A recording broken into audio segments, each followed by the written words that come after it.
proposta nossa é de um encontro para nós conversarmos de uma forma mais íntima e também mais profunda sobre alguns tópicos, alguns assuntos que a gente não tem como falar num culto público ou na igreja com muita gente. Não é um ambiente de disputa de conhecimento, não é um ambiente de tentar provar que um sabe mais do que o outro, não é isso. É um ambiente de trazer luz para conceitos, para valores que nós temos, ou para trazer luz sobre dúvidas. Então eu falo por um tempinho sobre o assunto que eu quero abordar hoje à noite, e aí depois disso, o bom seria que vocês fizessem o maior número de perguntas possível. Mas para as perguntas ficarem dentro da temática nossa, porque às vezes nós temos muitas dúvidas em diferentes assuntos, para a gente não ir do norte ao sul, para não perguntar sobre um assunto e outro tão distante, vamos tentar nos ater ao assunto que nós estamos conversando. Aí você faz as perguntas relacionadas àquilo. Um outro dia nós vamos ter uma noite livre de perguntas, seja na área que for, e aí você pode fazer. Hoje eu queria trabalhar com vocês o conceito de igreja e o conceito de reino de Deus. Só que eu quero trabalhar com isso a partir de um pensamento que não é o pensamento que talvez a maioria de vocês tem sobre a igreja.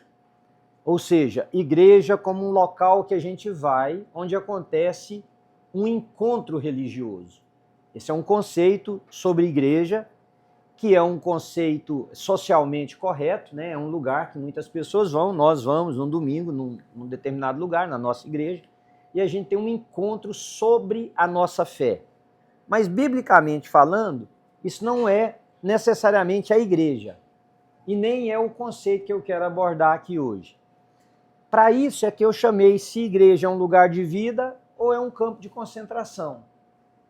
Porque no lugar de vida, as pessoas são tratadas com justiça, com amor, as pessoas crescem, as pessoas se desenvolvem, as pessoas se tornam mais maduras, as pessoas se tornam mais humanas, as pessoas se tornam mais misericordiosas, mais bondosas.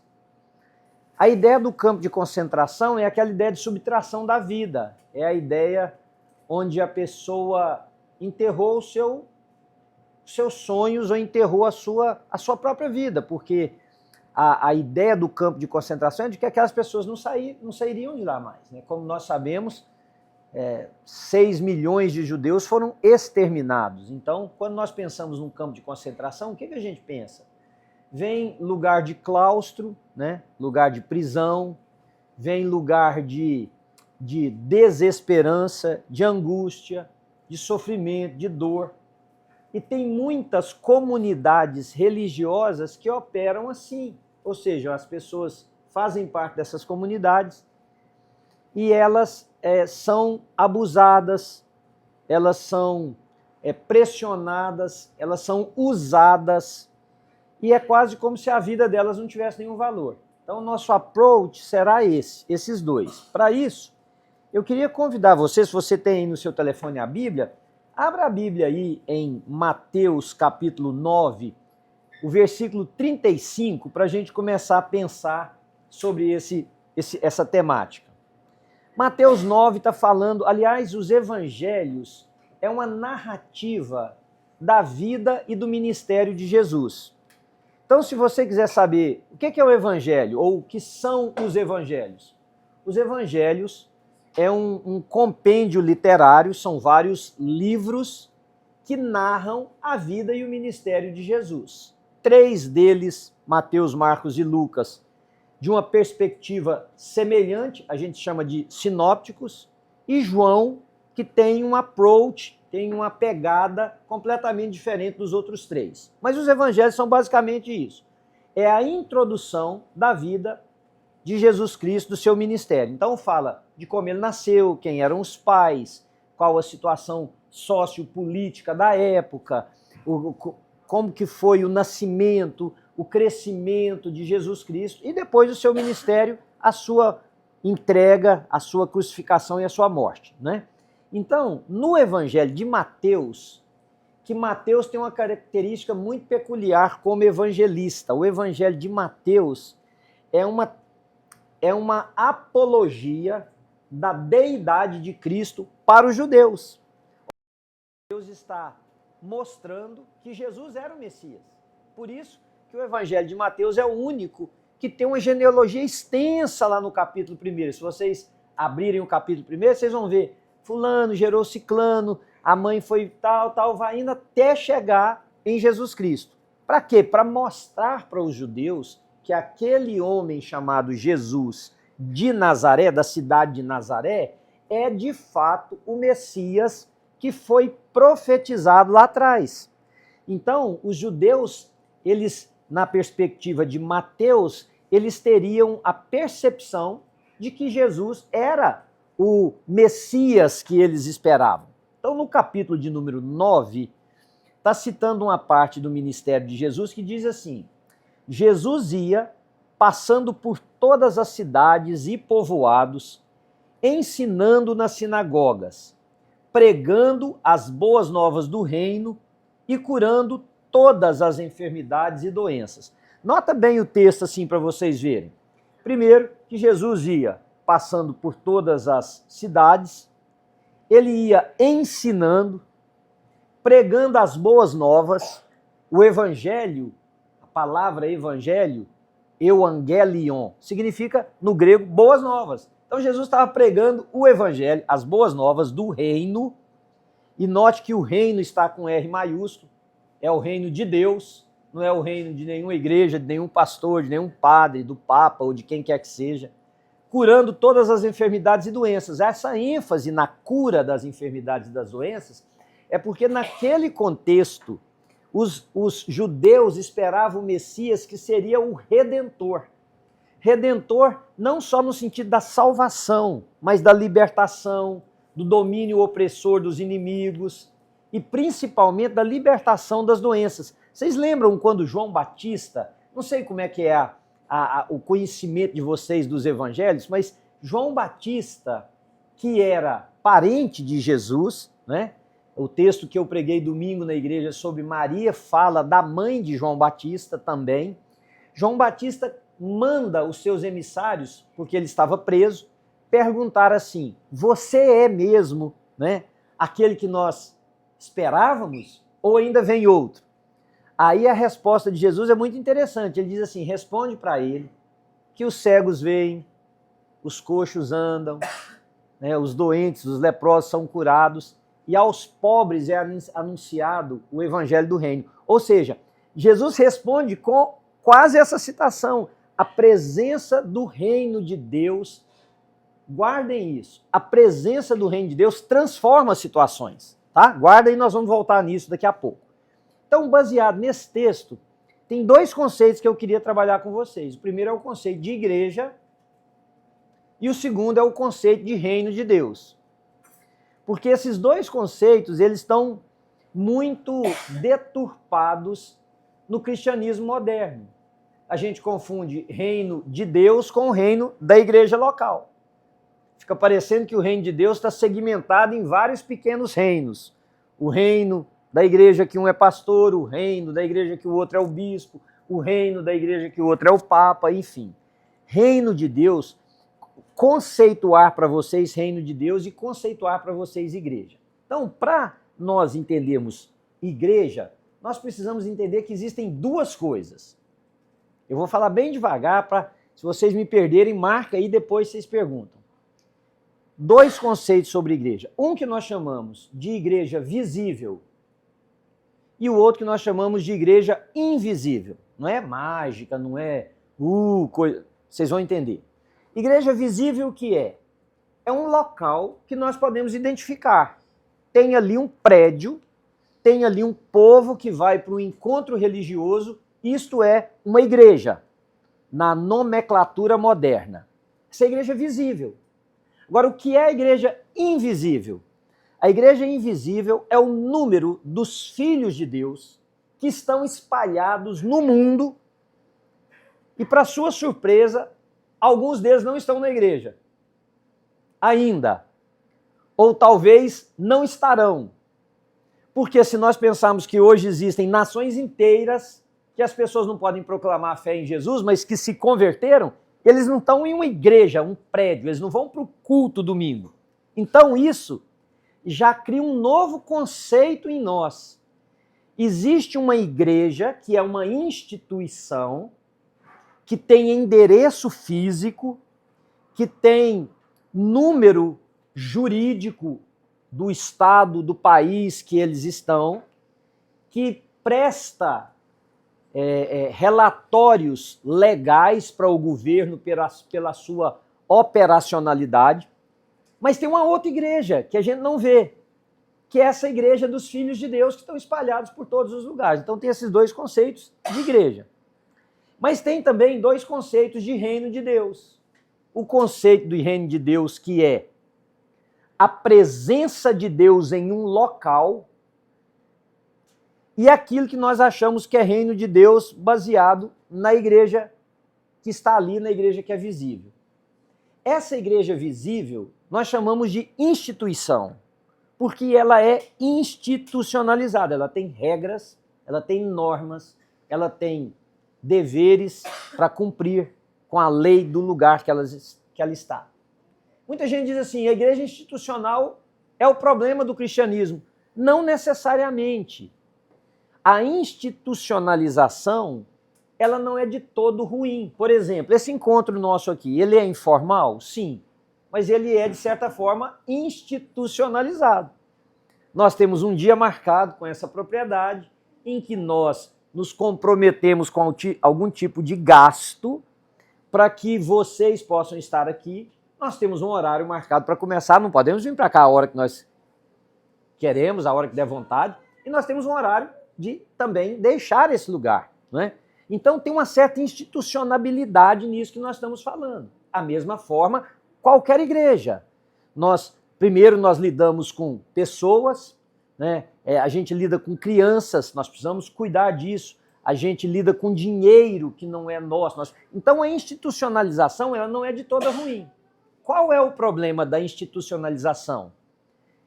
É quando as pessoas existem para servir a instituição e não a instituição para servir as pessoas. E muitas vezes nós estamos transformando a igreja nisso. Todos nós existimos para servir uma instituição. Deveria ser o contrário. A instituição deveria existir para servir as pessoas. E essa instituição é composta de gente como eu e como você. Então, quando nós olhamos para a instituição como um órgão que deve fazer coisa pelos outros, e essa é a maneira que a maioria de vocês vê em igreja, nós perdemos o sentido de que a igreja sou eu, e a igreja é você, e a responsabilidade pelo próximo é minha e é sua. Faz sentido para vocês o que eu estou dizendo? Então, veja, como que o reino de Deus está presente no mundo? O reino de Deus está presente no mundo quando os valores do reino são manifestos na terra a partir de um povo que nós chamamos de igreja. Então, quando Jesus anunciou a chegada do reino, Jesus pregava, como o texto que nós lemos, ensinava, e os valores do reino iam encontrando espaço no coração das pessoas. E esse espaço encontrado pelos valores do reino transformava as pessoas em discípulos de Cristo e o reino de Deus se manifestava. Então pensa, se nós temos uma igreja, mas a injustiça prevalece entre nós, o reino de Deus está presente? Não. Se nós temos uma igreja e o ódio prevalece entre nós, o reino de Deus está presente? Não. Então é possível nós termos instituição e igreja onde os valores do reino não estão presentes? Claro. Claro. E essa deve ser a nossa grande luta.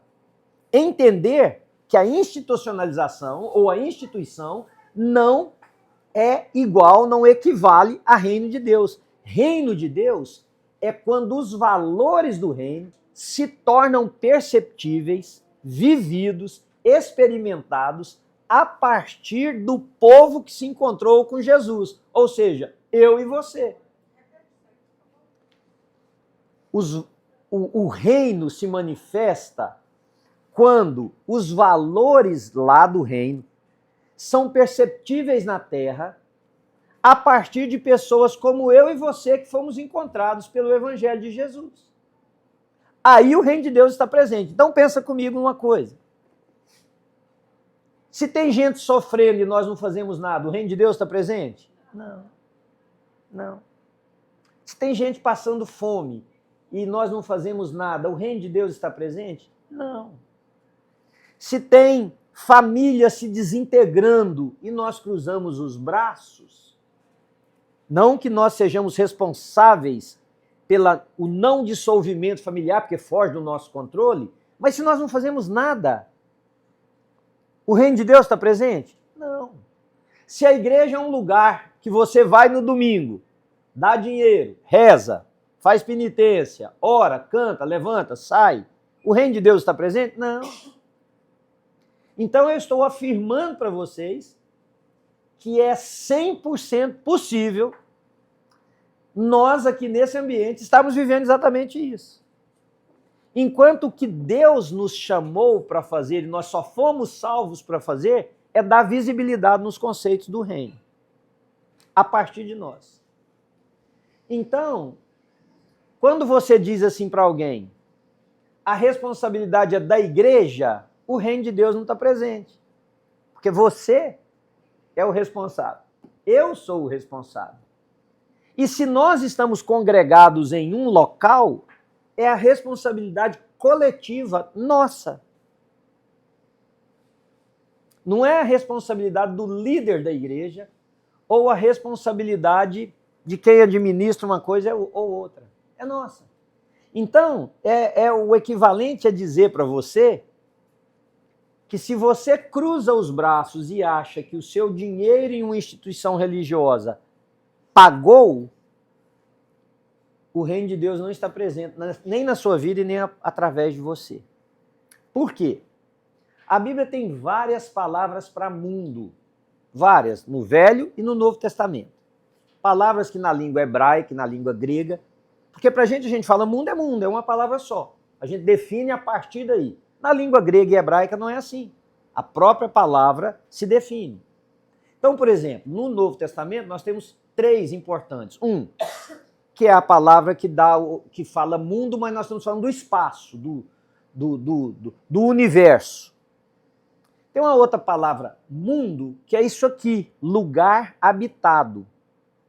Presta bem atenção no que eu estou ensinando para vocês. E tem uma outra, que inclusive aparece na carta que Paulo escreveu à igreja em Roma, no capítulo 12, no versículo 1 e 2, que é sistema do mundo. Lá quando Paulo diz assim, apresenteis os vossos corpos como sacrifício vivo, santo e agradável a Deus, que é o vosso culto racional, e não vos conformeis com este mundo. Não está dizendo não conformar que tem carro, não conformar, não conformar com um sistema instalado para operar de forma contrária aos valores.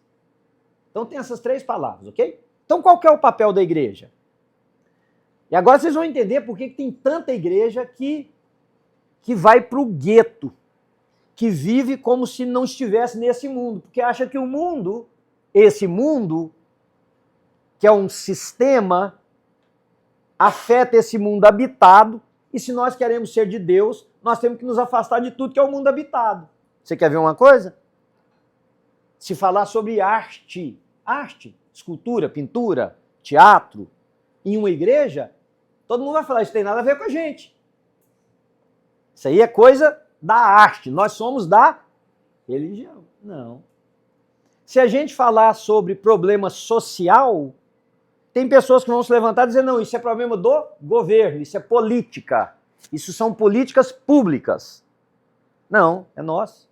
Por quê? Que agora você vai entender o conceito que eu queria compartilhar com vocês. A igreja foi chamada para mudar o mundo sistema para que o mundo habitado seja o reflexo da presença de Deus. Eu vou repetir. A igreja foi chamada para mudar o mundo sistema, para que o mundo habitado seja impactado pela presença de Deus. Ora, se nós temos sofrimento por causa de uma política existencial que oprime, a igreja foi chamada para trazer um novo valor de liberdade. Por isso que Paulo fala, se vocês quiserem experimentar qual é a boa, perfeita e agradável vontade de Deus. Se vocês não tiverem essa mudança de entendimento, vocês não vão. Então nós vamos continuar falando o seguinte, as menininhas da igreja, adolescentes, estão ficando grávidas. Ah, isso é problema do sistema de saúde. Está tendo muito suicídio no meio das igrejas. Não, isso é problema dos psiquiatras e psicólogos. Isso é um problema mental. As pessoas, os casamentos estão acabando. Ah, isso é problema... Vocês entendem o que eu estou dizendo? Nós não entendemos que a gente existe para mudar o sistema, para que o mundo habitado seja melhor. Prova disso. Quando o povo de Deus estava no cativeiro babilônico, Jeremias escreve assim, orai pela paz da cidade para onde eu vos desterrei. Jeremias capítulo 29, começando no versículo 7. Orem pela paz da cidade para onde eu vos levei. A palavra parece desterrei. Porque na paz da cidade vocês terão paz. Olha que coisa interessante. O que adianta se isso aqui fosse um prédio de igreja, nós estivéssemos cercados de violência, mas quando a gente entra aqui, trancamos as portas, as janelas, ninguém vai nos roubar, ninguém vai fazer nada. Mas na hora de sair, olha gente, vamos sair todo mundo juntos, porque senão nós vamos ser mortos ali, assassinados ali, roubados acolá. E nós fazemos isso dia após dia, ano após ano, sem nos preocupar de que a paz de Cristo precisava alcançar esse lugar. E de que nós devemos ser agentes dessa transformação. Você pode pensar assim, pastor, essa colocação sua está muito distante da realidade, nós não somos nada, nós somos um grupo aqui no canto, os problemas são muito maiores do que nós. É por esse pensamento micro que o macro não é transformado. Porque se eu não posso mudar o problema do mundo, então eu não vou mudar o problema do meu colega, da minha vizinhança, da minha escola, do meu bairro, da minha cidade. Não, eu não posso resolver o problema da fome do mundo. Então eu não vou me preocupar em saciar 10 pessoas que estão perto de mim, porque eu não posso resolver o problema do mundo. Eu não posso evitar que as meninas adolescentes do mundo fiquem grávidas prematuramente, sem uma relação de amor, de afetividade. Ah, então também eu não vou fazer nada pelas meninas da escola que eu estudo. E esse pensamento ganhou tanto corpo que hoje a igreja é sectarizada e impotente. Muito impotente diante dos problemas sociais que são legítimos a mim e a você, porque nós vivemos nesse mundo. A simples razão é essa.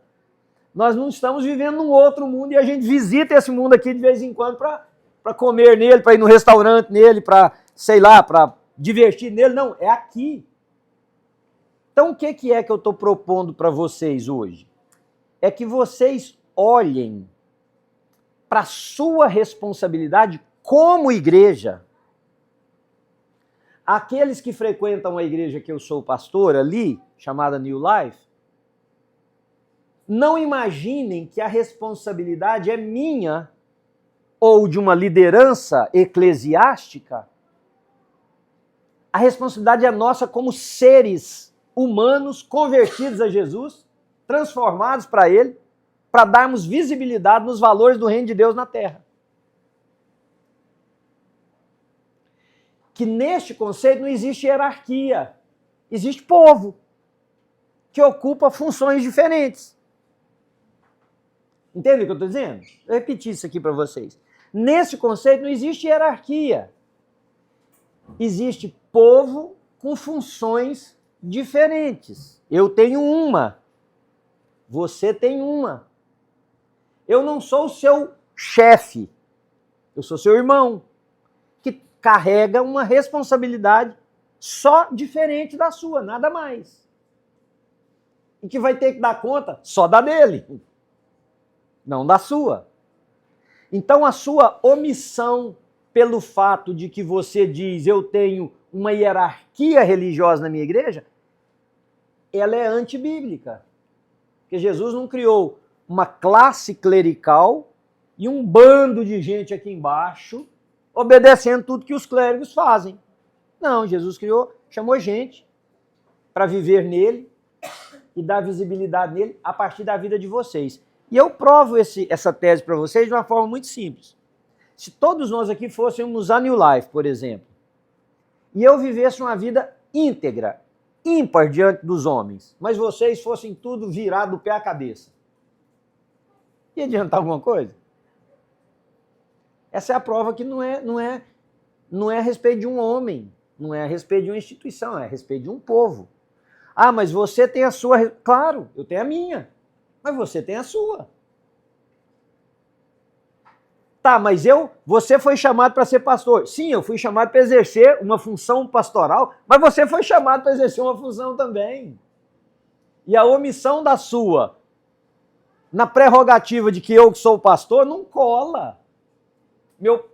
Meu papel é ensinar vocês a desempenhar o papel de vocês.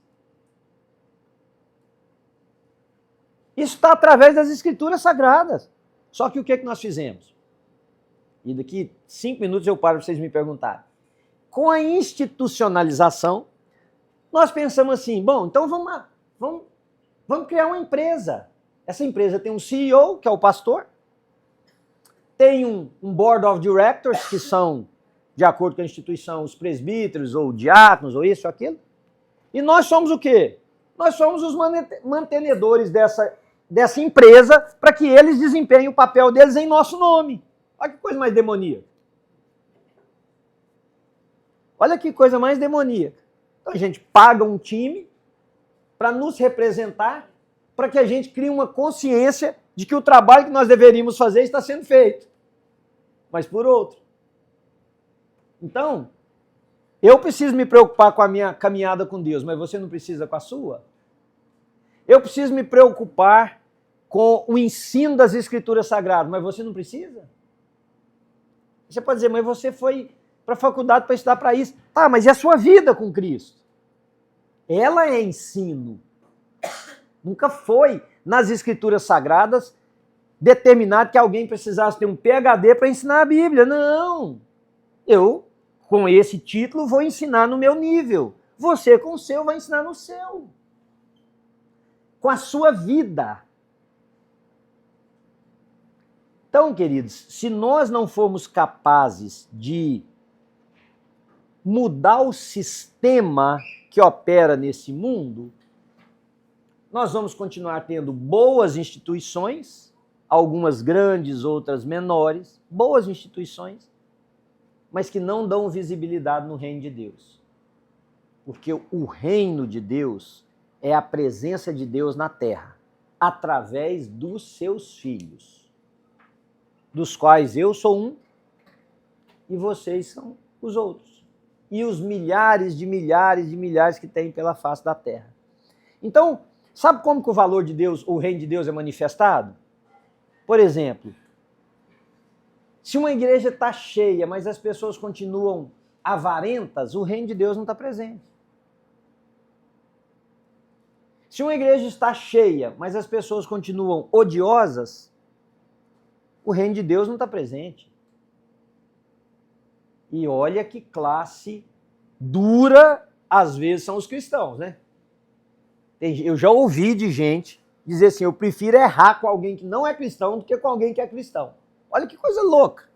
Ou seja, se o perdão é a presença do reino e nós somos os representantes desse reino, nós deveríamos ser o povo que mais perdoa. Que mais perdoa. Mas dentro de uma mesma instituição a gente encontra várias pessoas que não conversam entre si porque não conseguem perdoar um erro que o outro fez, seja grave ou simples. Então, para o reino de Deus se manifestar na terra e transformar a terra, é preciso que eu e você possamos assumir o nosso papel. E quando que a igreja gera vida? Quando ela permite que este papel seja executado por essas pessoas. Quando que a igreja é um campo de concentração? Quando o líder quer que tudo seja ele. Essa igreja é um campo de concentração. Olha, eu vou ali. Não, depende, deixa eu aprovar se você pisa para cá ou vai para lá. Todas as vezes que uma igreja detém o poder no sentido de dizer que ninguém produz nada bom se não for lá, isso é um campo de concentração. Quando que a igreja gera vida? Quando ela corre o risco de entender que o reino vai se manifestar através de outras pessoas. Queria muito que vocês, se pudessem, ouvissem a mensagem que eu vou pregar esse domingo na New Life sobre o Espírito Santo. A igreja não é a dona do Espírito Santo. A igreja não tem poder de dizer o Espírito Santo age dessa maneira, não age daquela, faz assim, não faz dessa maneira. O Espírito Santo é livre para fazer. Bom, não vou pregar a mensagem, porque senão vocês ouvem duas vezes, né? Então, gerar vida é ensinar os valores do reino, mesmo a custo do contragosto das pessoas. É ensinar a amar, mesmo quando alguns dizem a pessoa não merece amor. É ensinar sobre perdão, mesmo quando os outros classificam a pessoa como imperdoável. Isso gera vida. A vida de Jesus nas pessoas. Entenderam?